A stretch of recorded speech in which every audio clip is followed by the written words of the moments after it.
Right, so it's planting season at the moment.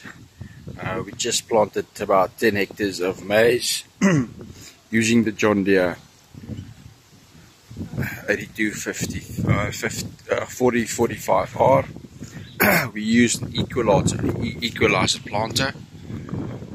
We just had a quick stop now to do some quick maintenance because the rain is coming. Quite heavy rain is coming over the next couple of days.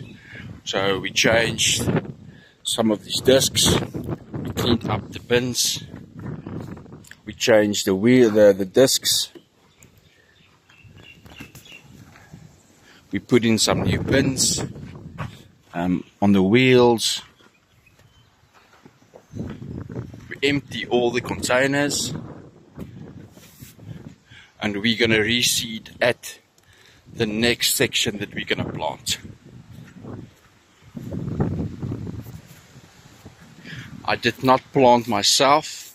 I sat in with the farmer while he planted, but he said to me that I must give him directions and tell him when to do what operations, and once we've done it, he said yes, it's correct or it's incorrect.